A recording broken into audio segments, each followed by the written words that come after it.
കിടക്കുന്നതിന് മുന്നായിട്ട് ഗ്രാമ്പു വെള്ളം കുടിച്ചാൽ ഗ്രാമ്പു ഇട്ട് തിളപ്പിച്ച് വെള്ളം കുടിക്കുകയാണ് എന്നുണ്ടെങ്കിൽ ഒരുപാട് ബെനിഫിറ്റ്സാണ് നമ്മളുടെ ബോഡിക്കുള്ളത്. ഒന്ന് നമ്മളെ ലിവറിനെ ക്ലെൻസ് ചെയ്യും, ഡീറ്റോക്സിഫിക് ചെയ്യും. നമ്മൾ ഉറങ്ങുമ്പോഴും നമ്മുടെ ഡിറ്റോക്സിഫിക്കേഷൻ അവിടെ നടക്കും.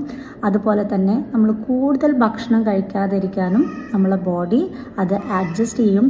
അതുപോലെ തന്നെ ക്രേവിങ്സ് ഉണ്ടാവില്ല. ഷുഗറിനോടോ ഇല്ല നമുക്ക് രാത്രിയൊക്കെ ഭക്ഷണം കഴിക്കാനുള്ള ടെൻഡൻസി ഒക്കെ ഉള്ള പല ആളുകളും ഉണ്ടാവും. അവർക്കൊക്കെ ഈ ഗ്രാമ്പു വെള്ളം കുടിച്ച് കഴിഞ്ഞാൽ ക്രേവിങ്സ് കുറഞ്ഞു കിട്ടും. അതുപോലെ തന്നെ ഡൈജഷൻ ഇഷ്യൂ ഉള്ള ആളുകൾക്ക് നല്ലതാണ്. നമ്മളുടെ അസിഡിറ്റി റിഫ്ലെക്സ് ഉള്ള ആളുകൾക്ക്, പെട്ടെന്ന് ഗ്യാസ് കയറുക, അസിഡ് നെഞ്ചരിച്ചിൽ ഉണ്ടാവുന്ന ആളുകൾക്കൊക്കെ ഇത് അത്രയും ബെനിഫിറ്റ് ആയിട്ടുള്ള ഒരു കാര്യമാണ്. അതുപോലെ തന്നെ ആൻറ്റി ഇൻഫ്ലമേറ്ററി ആണ്. നമ്മുടെ ശരീരത്തിൽ നീർക്കെട്ടോ കാര്യങ്ങളോ ഒക്കെ ഉണ്ടെന്നുണ്ടെങ്കിൽ രാവിലെ എണീക്കാൻ ബുദ്ധിമുട്ടുള്ള ആളുകൾക്കൊക്കെ ഇത് മാറിക്കിട്ടും. അതുപോലെ തന്നെ ആൻറ്റി മൈക്രോബിയൽ ആക്ടിവിറ്റി ഇതുള്ളതുകൊണ്ട് ഇത് നല്ല ആൻറ്റി ഫംഗൽ ആക്ടിവിറ്റിയും ഈ ഒരു ഗ്രാമ്പു വെള്ളത്തിനുണ്ട്. അപ്പോൾ ഇത് നമ്മുടെ ഇമ്മ്യൂണിറ്റീനെ നന്നായിട്ട് സ്ട്രെങ്ത് ആക്കുകയും ചെയ്യും.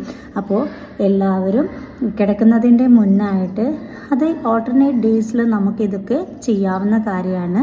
നമുക്ക് കൂടുതൽ മരുന്നുകളൊന്നും ഇല്ലാതെ തന്നെ നമുക്ക് ചില കാര്യങ്ങൾ മാറ്റിയെടുക്കാൻ പറ്റുന്നതാണ്.